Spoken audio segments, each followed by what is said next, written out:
ચૈતર વસાવાને જેલમાંથી મુક્ત કરવાની માંગ સાથે સમર્થકો મોટી સંખ્યામાં કલેક્ટર કચેરીએ પહોંચી ગયા. ચૈતર વસાવાના બંને પત્ની વર્ષાબેન અને શકુંતલાબેન પણ હાથમાં પોસ્ટર સાથે રેલીમાં જોડાયા અને ચૈતર વસાવાને મુક્ત કરવા માંગ કરી. આ દરમિયાન પોલીસ અને સરકાર વિરોધી સૂત્રોચ્ચાર પણ કરાયો.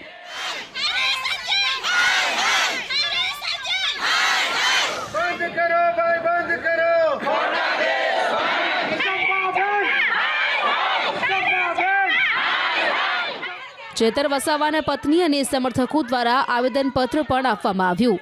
10 દિવસ પહેલા તાલુકા સંકલનની બેઠકમાં ચૈતર વસાવાએ ધમાલ મચાવી હોવાનો આરોપ લાગ્યો હતો.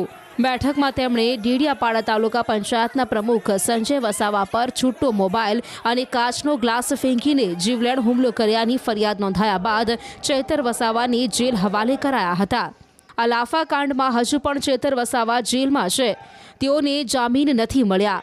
એવામાં તેઓને મુક્ત કરવા માંગ ઉઠી છે. જો કે આ તરફ ફરિયાદી સંજય વસાવાએ ઓફર આપી છે કે જો ચૈતર વસાવા મારી અને સાગબારા તાલુકા પંચાયતના પ્રમુખ ચંપાબેનની જાહેરમાં માફી માંગે તો તેઓ કેસ પાછો ખેંચી લેશે. સંજય વસાવાએ આ મામલે આદિવાસી સમાજના પ્રમુખને પત્ર લખ્યો છે. પત્રમાં મારે લખવાની ફરજ એના માટે પડી, અમારો ભોળો આદિવાસી સમાજ જે એકદમ ભોળો છે અને જે આખા સમાજને લઈને આખો આમ આદમી પાર્ટી દ્વારા આખો વિષય રાજકીય રંગ આપવામાં આવે છે. સમાજને લઈને ખરેખર આ વિષય આખો સમાજને લગતો છે જ નહીં. આ એક સરકારી ઓફિસમાં બનેલ બનાવ છે અને આમ આદમી પાર્ટીના પ્રદેશના નેતાઓ દ્વારા એક સામાજિક રંગ આપવામાં આવ્યો અને મેં પોતે ઘણું વિચાર્યું કે અમારા સમાજને બે ભાગમાં વહેંચવામાં આવે છે. અમારા સમાજના દરેક ભાઈ હોય, બહેન હોય કે વડીલો હોય, એ દરેક રાજકીય પાર્ટીમાં કોઈને કોઈ રીતે સેવા આપતા હોય છે. તો હું આમ આદમી પાર્ટીના નેતાઓને કહેવા માગું છું, આ પત્ર દ્વારા, અને આ સમાજના આગેવાનોને બી જાણ કરવા માગું છું, આ એક સરકારી ઓફિસમાં બનેલ એક સત્ય હકીકત છે.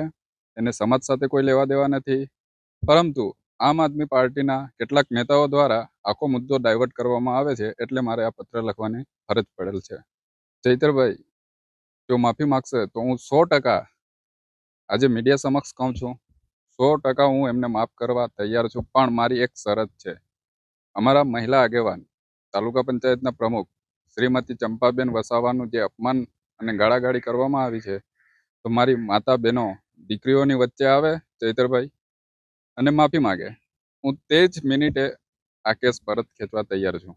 ચૈતરભાઈ વસાવાએ અમારી બેન, દીકરી અને સમાજના પ્રતિષ્ઠિત મહિલા એવા ચંપાબેનને અપમાન કરેલ છે અને એમના આમ આદમી પાર્ટીના કાર્યકર્તા દ્વારા કેટલીક સોશિયલ મીડિયામાં અભદ્ર ટીકા ટિપ્પણીઓ કરવામાં આવી છે.